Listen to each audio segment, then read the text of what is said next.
Hello viewers, welcome to our channel Fact Engine.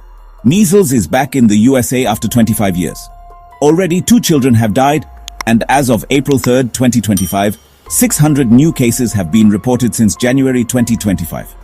Measles is one of the most contagious illnesses in the world, but how is it back again and what is the way forward? What are the symptoms, how to prevent it, and what is the treatment? A decline in vaccination among US children in recent years, fueled by unscientific claims that the shots are unsafe, has triggered larger outbreaks. In addition to the outbreak in West Texas and New Mexico, the US has reported 607 cases as of April 3rd, including 124 in the previous week. In Europe, 27,350 cases were reported in 2024. Double the number in 2023 and the highest in 25 years, according to the World Health Organization and UNICEF, the United Nations Children's Organization. Before introducing the measles vaccine in 1963, there were 3 to 4 million US measles cases each year, mostly in children, with 48,000 hospitalizations and 400 to 500 deaths. At least 95% of kindergarten-age children need to have received the measles vaccine to achieve so-called herd immunity that can prevent outbreaks.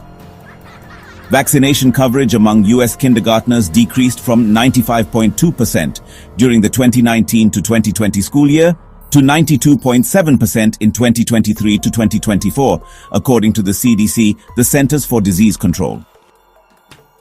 What is measles, and who normally gets it? Measles is a respiratory virus that mostly affects children, but can also affect adults who were never infected or vaccinated against it.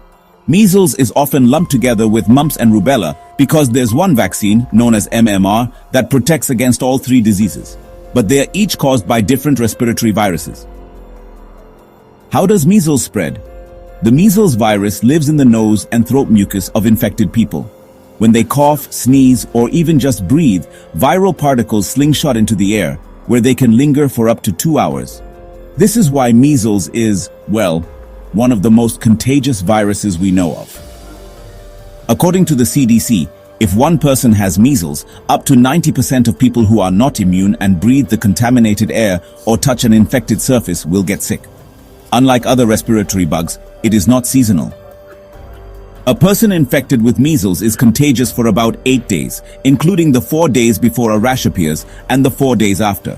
This means anyone can spread the virus without knowing it. How do I know if I have measles and what are the symptoms? You may not know you have measles right away because symptoms typically emerge 1 to 2 weeks after exposure. Around that time, you might develop a cough, runny nose, red and watery eyes, and high fever, according to the CDC. At this point, you might assume you have the flu, but in another 2 to 3 days, you may find tiny white spots inside your mouth. 3 to 5 days in, you might develop the classic rash. Do most people recover from measles? Most people who catch measles recover with no lingering consequences, say experts. But complications can affect a relatively large number of people who get the virus. Some are very serious. Ear infections, for example, occur in about 1 out of every 10 children with measles, according to the CDC.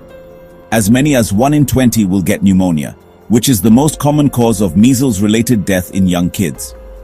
About 1 in every 1,000 children will develop brain swelling called encephalitis, which can cause deafness, convulsions, or intellectual disability. Data show that about 1 to 3 of every 1,000 kids with measles will die from these complications.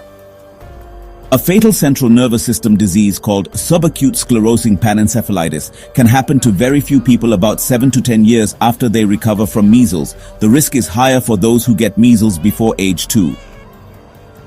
How do you prevent measles? Because measles is airborne, face masks can help protect against infection, experts say. But vaccination is by far the best way. There are 2 doses. The first, which children get aged 12 to 15 months, is about 93% effective. And the second, which kids get between ages 4 and 6, is about 97% effective. That means roughly 3 out of every 100 people who are fully vaccinated still get measles after exposure to the virus, says the CDC. What is the treatment of measles disease? There are no specific drugs for measles. Treatments can only help to ease symptoms and limit complications. The WHO recommends rest, keeping hydrated with fluids and using fever reducers such as ibuprofen or acetaminophen. That's all for today. Stay safe and keep your child safe. No need to panic. Please share this video with your nearer ones for spreading awareness. Thanks for watching.